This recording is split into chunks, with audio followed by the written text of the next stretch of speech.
This is a Global Player original podcast. My spy name would be something quintessentially British.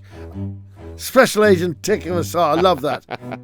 Rich Welburn gives us Codename Buttered Crumpet. That's really good, but also a great name for an operation name. Really good. I think good. it'd be Agent Crumpet, but Operation Buttered Crumpet. Team of four spies would be Agent Rail, Replacement, Bus and Service, which is fantastic.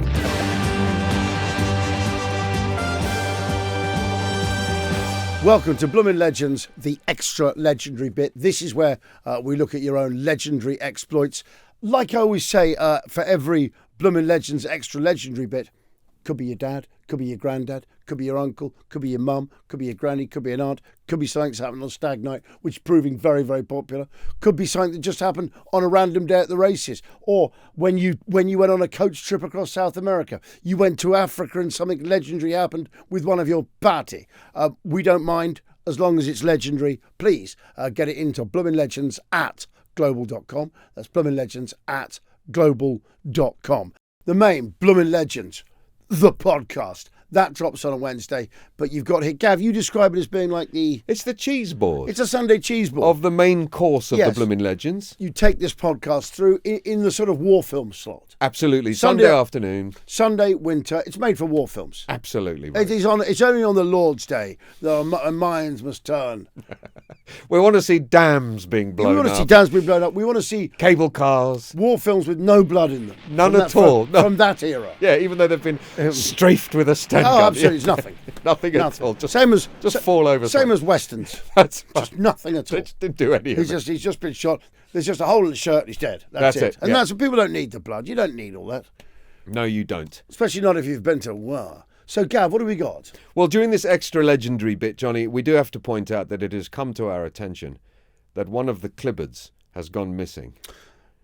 It is so sad that people in this building, Global Towers, would want to gain control of a Bloomin Legends Clibbard.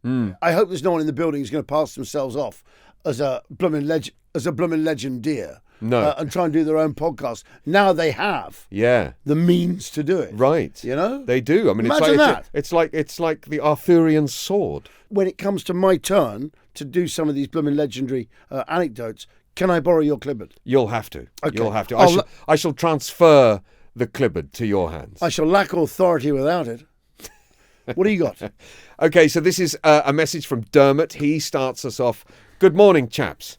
Thank you, Dermot. Thank you, Dermot. Outstanding work today. Good morning. Please help yourselves to a week's wages.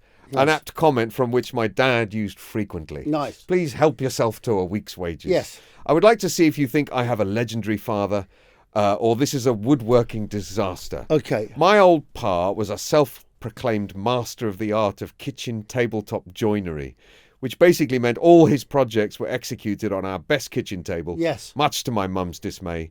On this particular occasion, my brother Dominic and I were curiously watching our dad giving a door hell Nice. that had been removed to allow a new carpet to be fitted. Oh, he's trying to trim it. Yeah. The door in question had been laid on the dining table with the base of the door leaf extended off the end with a dining chair under the cantilever end. The weapon of choice was a large rip saw, which he selected to precisely remove 1 inch from the base of the door. Nice. Dominic and I watched in awe as he set about the timber. He was in full flow when the usual material thread started to appear on the backstroke of the rip saw. We couldn't believe what we were watching, which prompted a laughing fit of such intensity. Both could have used medical attention. Dad stupidly had used the chair that had his best sports jacket draped over the back. He didn't saw his jacket. Yeah, not only had he sliced a 3-inch cavity into his jacket, Yeah. he had also virtually gone through the chair top rail. We both realised it was time to vacate the kitchen, as for some strange reason our dad could not see the comedy element. The door was left in the corridor for at least a month before the last cut was attempted. Great memories. My dad, I think the most angry I ever saw him. Yeah. Was What- when what did he do? He was a fanatical DIY shed. Yeah. And he was making some cupboards. Yeah. Because he decided to make his own bathroom. And what's amazing about his woodwork? Firstly, it was dreadful. Not Right. dreadful, crude. Crude, yeah. But secondly, that by the time he'd bought everything and the hours he spent on it, which I now see was just his attempt to sort of escape from intimacy. Yes. But I now see that it probably cost more Yeah. than a decent bathroom or kitchen at the time. Right. And he'll do it himself. Yeah, Of course but he can do it himself. It's only a cupboard. He did that thing where he had to buy some tools, and in his mind he said, "And with the money I save, not hiring the carpenter, I now have No, but you could a jigsaw." But you and could just go and get fitted bathrooms, fitted kitchens. They're Yeah. nothing. We saw them in sales. We could see them every Christmas. There's fitted bathroom, just $1.99. I'm thinking, Dad's been up there for 4 months. and it's still not done. But he's doing this to save like 150 quid. Yeah. She's crazy and he's to look awful. Anyway, he had this trim he needed for the top of all the cupboards. Yeah. What's it called? You know that trim thing? Architrave? Architrave. But, the one that's sort of shaped with a little... Yeah, it's like a moulding. Yes, it's like a molding. Yeah. Anyway, so he had a big bundle of these arrive. Right. But at the time, I had a brand new bow and arrow. Yeah. And I saw these things there. And I thought, these will make such fine arrows. If you trim them up I a can bit. saw these to literally Yeah. to sort of 2 foot lengths. Yes. So I got these things arrive like this. I just sawed them all into 2 feet, sharpened them. And I was off. I was all in a whole quiver full of them. Did you plane them down into a circle? Yes.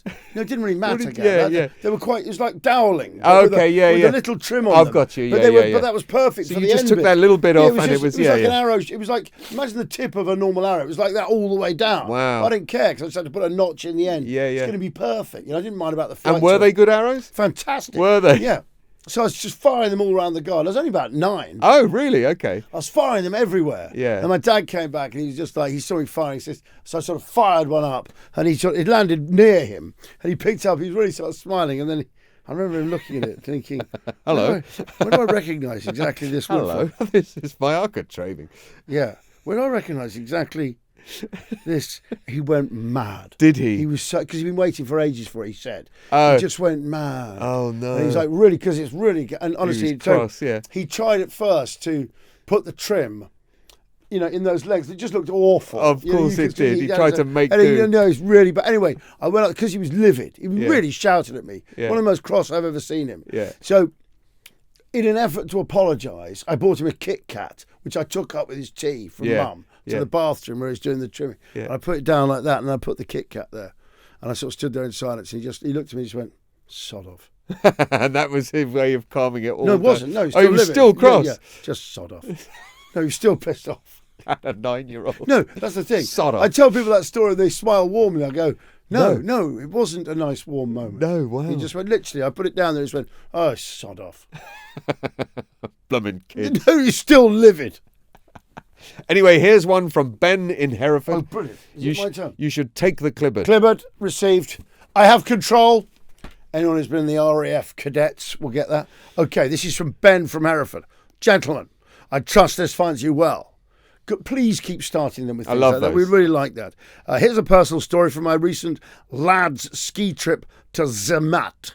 One morning, my mate James met us in the boot room. We noticed he was clutching his mobile and on hold to Vodafone as he maxed out his data limits and was trying to fix this. Right.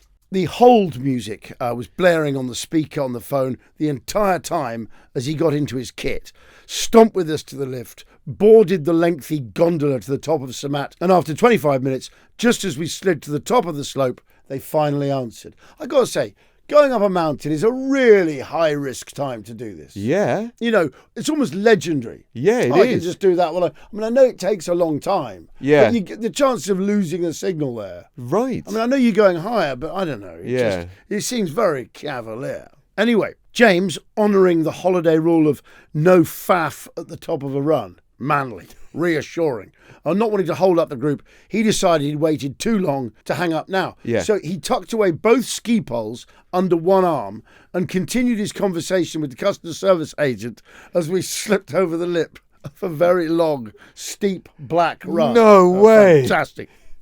Hello? He casually crouched into a tuck position and set off at great speed in a straight line. Right. Still talking on his phone. We watched in awe from behind, trying to keep up. Moments later, he clipped an edge and went flying. His poles went up in the air, his skis skidded off, and he slid about 50 metres down the slope before coming to a halt. We raced over to check he was okay, only to find him lying on the floor, seemingly fine, his phone still in his hand, still talking to the guy. No! Yeah. At which point he politely said down the phone, "Sorry, I need to go. Thanks for your help. No harm done. Extra data added on his mobile contract." We laughed and applauded. I have never seen such daring do on skis outside of the Winter Olympics. I don't think I ever will again. Thanks for your podcast. Love the work. Thank you, Ben. That is a brilliant story. Yeah, but I think, we were watching the Winter Olympics this year, Gav and I, for our sports show Kickabout, also available on podcast on the Global Player, but it is every Saturday on Radio X. It's the sporting supplement between 11 and 1. And Gav and I were talking about the Winter Olympics and just how, essentially, when you're watching them just skiing down a hill, they go in between the poles, but everyone's the same pretty well. I mean, it doesn't make a difference when you're watching it if someone's a tenth of a second faster. Yeah, that's right. I know. Right. I know. Right. I mean, we've been talking often about introducing maybe some wolves into the event or anything to spice it up a bit. Wolves, defo. Definitely. Bears we've had. But the idea that you've got to literally, as soon as they pick up at Vodafone, now your run starts. That's when you go. Hello, how can I help you? Right. Yeah, I'd like to. And you have to have secured the contract by the time you get across the line. Yeah, that's a really good event. That's a really good event, isn't it? That would include getting through to any of your suppliers for streaming services at home. Gas, water, any services. Yeah. Absolutely right. He's chosen for this run. He's going to go through to Thames Water. He wants to upgrade to Sky Sports HD.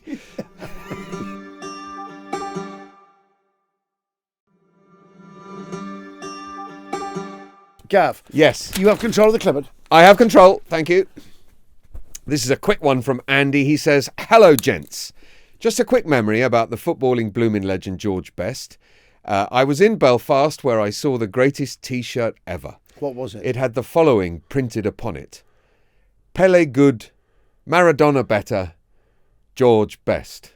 Brilliant. That's excellent. Had to buy it, but I've never worn it. How about that? That's a good T-shirt. That's a really good T-shirt. Here we go. We have a list of great British spy names. I have control of the Clipboard. So we asked you to send in your very British spy code names. Yes, after Bovril. Yeah, after Bovril. Yeah. Obviously, for the next podcast, it will be British military commanders and officers with the first name that is obviously a lady's name. Yep. And also we need the thing they carried into battle. Yes. Which must be British. Yes. So there's the challenge for this week. But Stu from Peel in the Isle of Man. Hey. That was the pet town on the 4 till 7 thing last week. My spy name would be something quintessentially British. Special Agent Tikavasar. I love that. Matt Lund says, team of four spies would be Agent Rail, Replacement, Bus and Service, which is fantastic. Johners offers two options, codename Lager, or for the more discerning, codename Caviar, which I love. Ron the Mank says Pothole, because Special Agent Pothole, because everyone would avoid me.